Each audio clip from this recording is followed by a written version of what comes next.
Abba gida gida abba ne. Ruwa ya ja kara an tafi. Idan magana ta amana ake a zo a tsaya a gidan kwakwaso. Abba gida gida abba dai. Ruwa ya ja kara an tafi. Idan magana ta amana ake a zo a tsaya a gidan kwakwaso. Abba gida gida abba dai ruwa ya ja kara an gaba. Dan magana ta amana ake a zo a tsaya a gidan kwakwaso. Ayye kwakwaso. Abba gida gida abba dai. Ruwa ya ja kara an tafi. Idan magana ta amana ake a zo a tsaya a gidan kwakwaso. Ya ahadin samadin raba na tsaya mana gawa ga azami. Abba gida gida abba ne. Kan maganar zaben abba dan kabiru mutane su suka yi. Abba gida gida abba ne. Yancin 'yan ƙasa aka ba mu zaɓe ne a bisan ra'ayi. Abba gida gida abba ne. Ni Ali mai jita har da na ku ado gwanja 'yan kwankwaso. Abba gida gida abba dai. Sunana Honorable Aminu Mai Famfo daga ƙaramar hukumar Nasarawa a nan jihar Kano. Mun shigo sha'anin siyasa a tun 2019 wanda muka shigo tsarin siyasa, tsarin kwankwasiya ba don kuma bisa ga adalci da kuma gaskiya da kuma ci gaba da ita wannan tsari na wata ke da yunƙuri yake yi domin ya taimaki matasa, ya taimaki jiha, ya taimaki ƙasa gaba ɗaya. ina aka tsaya ina kokara zuba shi da daga kusa a samu kaiwa daga ci a samu nasara da kuma gwamnati ya kan karɓi za mu so ne shin wannan shirin zai ga wani shiri kuma aka yi nan gaba ya tsaya ne ko kuma shin ko wani tare da tare da aka wani shiri. Kasan yanzu mulki ake yi a baya irin gaskiya mun yi harkokin amfani domin mu taimaki matasa, mu taimaki mata da kuɗaɗe waɗanda za su dogara da kansu. Yau kafin mu zo wajen nan akwai ɗaya daga cikin ita beneficiary ɗin wanda muka ba ta tallafi na miliyan 2.500 domin ta gina kanta har ta buɗe restaurant wanda na tabbatar maka mai yanzu da restaurant ɗin har nake wanda na je wajen na ci abinci. Wannan abu yana son na jin daɗi kuma hakikanin gaskiya mun taimaki mutane a wancan lokaci ba don komai ba iya wajen mu siyasa kadai ba, dama wannan ɗabi'unmu ne na neman hanyoyin da muke taimaki mutane da kuɗaɗe waɗanda zai ishe su jari. Waɗansu mun ba su miliyan 200, waɗansu mun ba su 500,000 waɗanda ni kaina a yanzu ba zan iya faɗa gaya maka adadin mutanen da muka taimaka ba. Waɗansu kuma za ka ba su waɗansu sun sayi muhalli, waɗansu sun sayi filaye, waɗansu ma sun gyaggyara mahallin da suke ciki, waɗansu sun kafa jari yau sun zama mutane.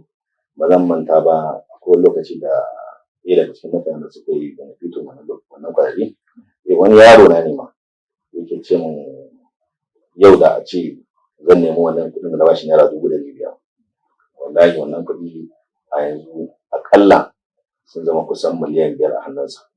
Da ke kai ku ne kai da wannan kuɗi haka ya ce abin da ya siya citta a lokacin na bashi wannan kuɗi ya ce tafarnuwa ya koma harkar kayan amfanin gona. Wannan kuɗaɗe yau sun ginu sun zama kusan naira miliyan 5. Wannan abu ya sa na ji daɗi sosai kuma na sani mai girma gwamna yana da sha'awa yin irin wannan tsare-tsare na ganin ya za a iya taimaki mutane wanda ni a matsayina na yaransa a kowane lokaci da muke bayar da shi yamma wata magana ya sa wannan magana har na koma gida ina ta tunanin ta abin ya ban sha'awa. Kalmar da ya kalle ni kallon ƙwayi na ya ce ma a so nake mu taimaki mutane. Wannan magana ta bala'in ratsa ne saboda kowa ya san yadda gwamnati take, kowa burinsa yau aka ce ya zama ya samu dama ya gina kansa, ya gina 'ya'yansa, ya gina 'yan uwansa. Amma da na je muna magana kalma ɗaya da ya gaya min ya dago kansa ya kalle ni sai ya ce ma so nake mu taimaki mutane. Hakikanin wannan kalma ta sa ni gaba ɗaya sai da na ƙara sallama wa shi mai girma gwamna na jinjina masa domin idan har za a samu shugabanni irin waɗannan mutane waɗanda suke so su taimaki mutane domin a yaba musu kuma ina tabbatar wa al'ummar jihar Kano shi mai girma gwamna yana tare da su, kuma akwai tsare-tsare da za su zo na ganin yadda za a taimaki mutane, musamman kaga yanzu ya fara gashi awaki an fara ba al'umma awaki, wasu ana ba su raguna, wasu ana ba su tumakai. Ba wai an baka bane wannan tumaki ko a rago ko tinkiya domin ka je ka yanka ka su da shi ka cinye. Wannan tumaki da aka baka da rago ana so ka je ka kiwata su. Allah ya da shekara ɗaya ko shekara biyu wannan tumaki za su haihu su ƙara ƙaruwa kafin sallah babba, ka sayar da ɗaya ka sayar da biyu, kaga tabbas ka ƙara samun jari. To duk wannan tsare-tsare shi ne kuma gwamna na tabbatar maka yana da shi wanda zai zo ya taimaki mutane. Wannan dalili ya sa muka ga a matsayinmu na matasa lallai ya kamata mu shigo wannan tafiya ta siyasa domin mu taimaki jihar mu taimaki yan uwanmu, kuma mu kawo namu ci gaban wanda in Allah yadda muna ganin kwanaki kamar in Allah yadda muna da irin gudunmawar da zamu bayar. To honorable idan muka gangaro kan makamin da girman gwamnan jihar Kano yayi kuma da kamun aikinsa, zuwa yanzu masu kallon mu da sauraron mu shin kwalliya ta fara biyan kuɗin sabulu? Hakika gaskiya ba abin da mu ce sai da mutum Allah mun gode maka da Allah ya ba mu wannan jajirtaccen shugaba shi Alhaji Abba Kabir Yusuf. Tsarukan da ya zo na ganin cewa yana so ya kawo ci gaba a jihar Kano, kafin ma ya zo Allah ya bashi wannan kujera ya zo da tsare-tsarensa wanda idan Allah ya bashi gwamna zai musamman ma a wannan kwana 100. Yanzu ka duba wannan asibiti namu na Hasiya Bayero, ka duba yadda ya reforming ɗinsa a baya ma wacce gwamnati ta wuce wannan waje har an sai da shi, kuma waje da yake tsantsar cikin birni, kuma asibitin nan wanda ke kula da yara, amma saboda rashin kishi aka sayar da wannan wajen. Wani mutum ɗaya aka sayarwa, amma da ya zo ya gaba daidai ba ne, ya dawo da wannan asibitin ya yi reforming ɗinsa. Yau ka duba ka je ka ga asibitin ne kuma well standard, kuma mutanen jihar Kano su suke benefitin, ba wai shi mallaka kansa, amma mutanen jihar Kano su suke benefitin. Ya ka ga yara sama da mutum 500 a wannan asibiti wanda ake kula da lafiyarsu. Yanzu ka duba bangaren shara, alhamdulillah yanda ita wannan ma'aikata ta shara wanda take kokarin gyara tsaftace jihar Kano, ko ina ake kula da shi ba tare da ana tara datti ba. Babu abin da shi mai girma gwamna ya bai ƙara burge ni, musamman wannan harka, wannan abu da na ɗalibai a makaranta. Wannan lokaci kowa san halin da ake ciki na tsananin rayuwa da kuma talauci da mutane suke fama da shi.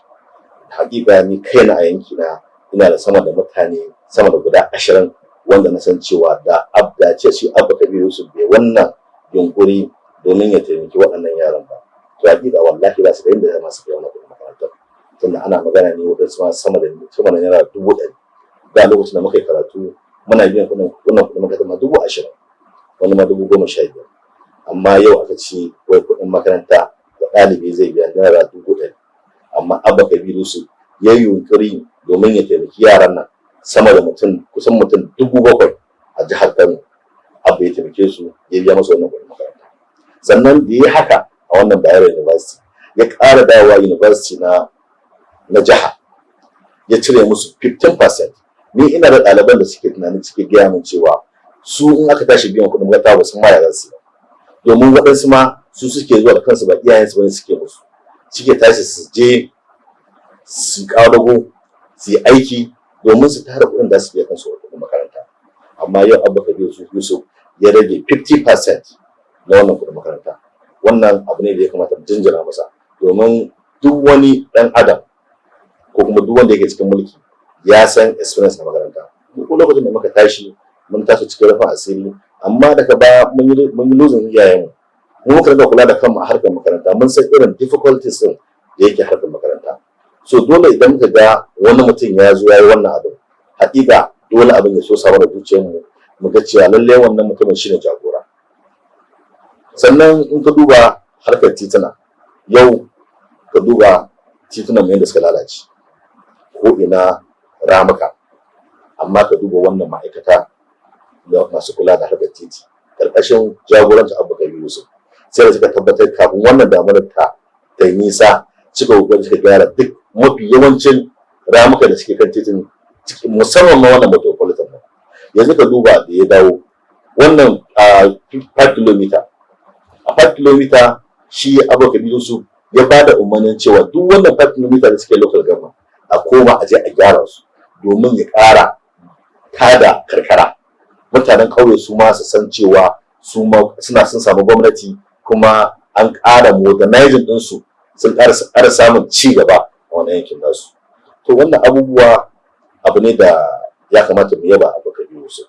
Yanzu ka duba wannan palliative ɗin da ya taso Abba Kabir Yusuf a kowane wat Abba Kabir Yusuf sai da ya ware sama da mutum 500 ko sama a kowane wat wanda za su amfana da wannan palliative din na abinci. Kowa sai irin tsaron da ake cikin na rayuwa da talauci. To wannan abubuwa dole mu yaba wannan mutumin kuma mu addu'a Allah ya rubuta hannunsa. Ba abin da mu ce mai girma dole sai dai na gode masa bisa ga waɗannan makakai da yayi ya yabo mutane da suka dace, mutane da suke experience. Dole mutane su yi haƙuri. Ita gwamnati haka take. Wani kowa da irin gudunmuwar da zai baya a gwamnati. Kuma yana tabbatar maka Abba Kabir Yusuf ba zai manta da kowa ba domin dan halak ne. Wasu mutane suna ganin cewa a'a ya kamata a ce ni ne ya kamata mu zama a waje kaza. To ba haka gwamnati take ba.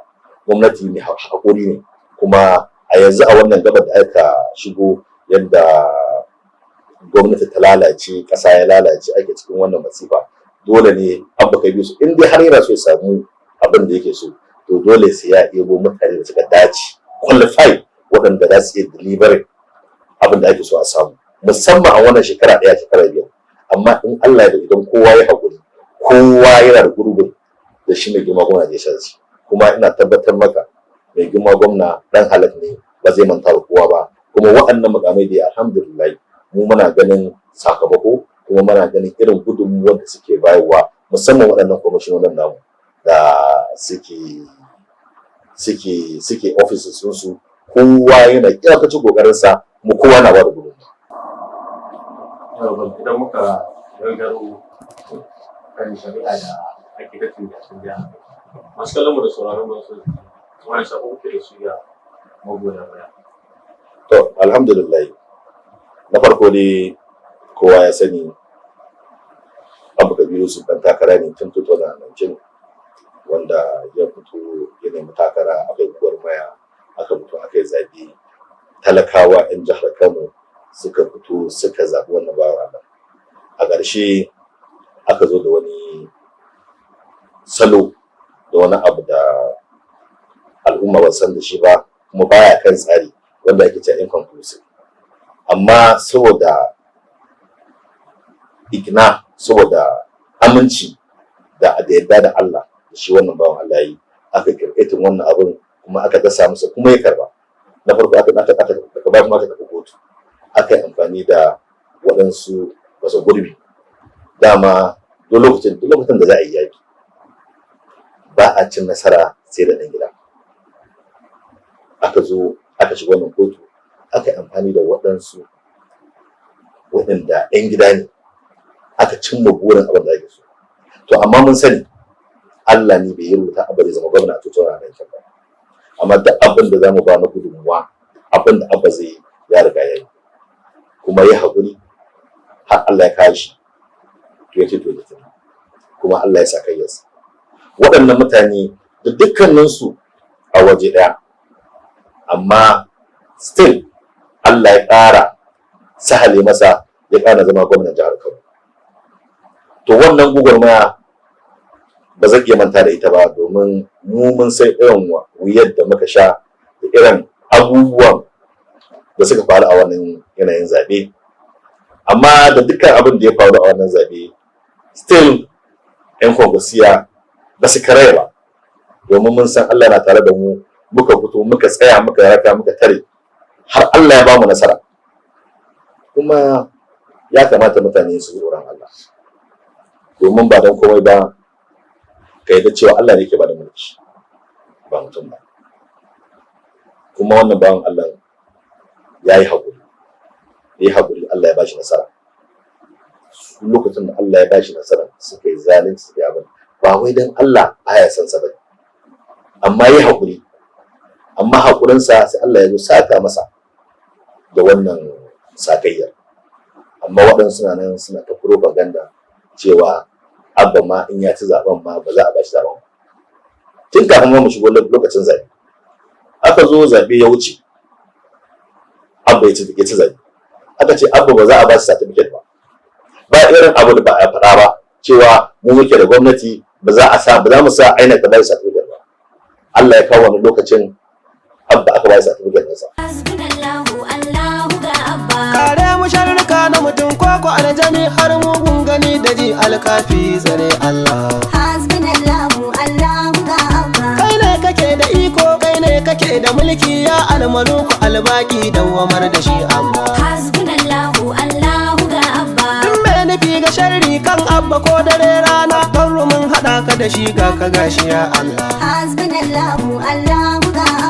Ya hayyu ya qayyum ya hannanu ya rabbu ya rahmanu ya dayyanu.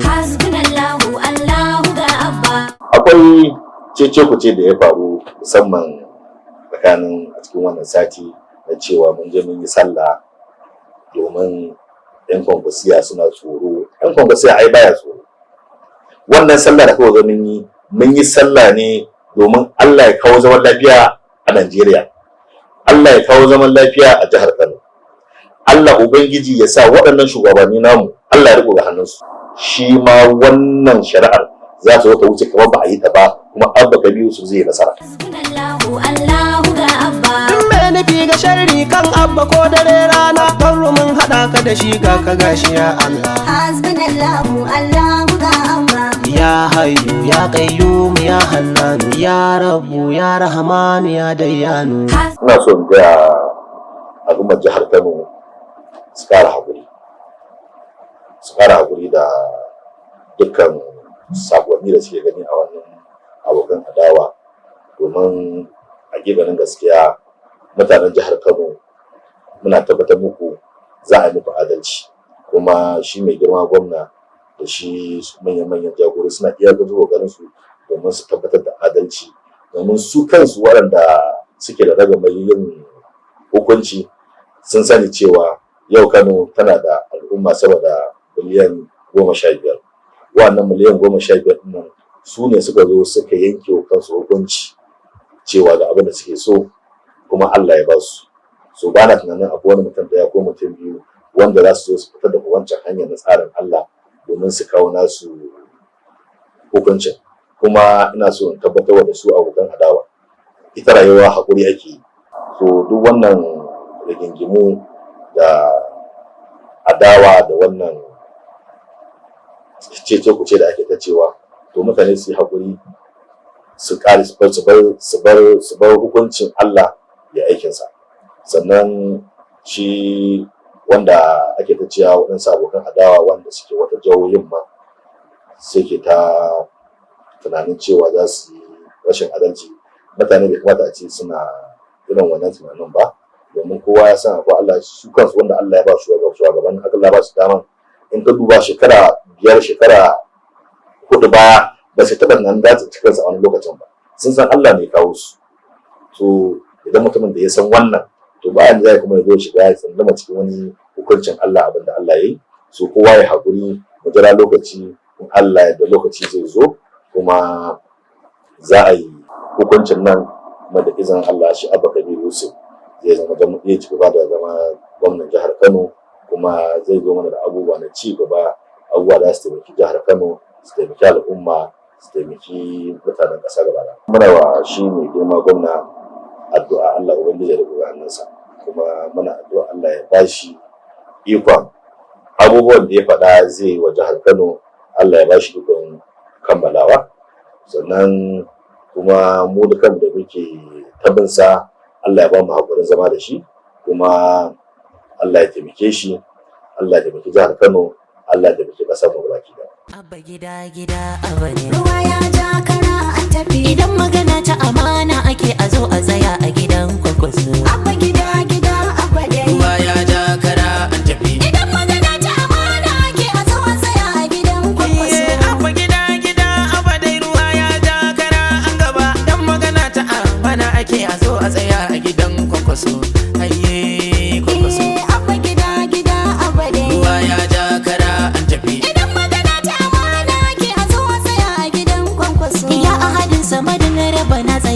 ga waka zami Abba gida gida abba ne. kan maganar zaben abba dan Kabiru mutane su suka yi Abba gida gida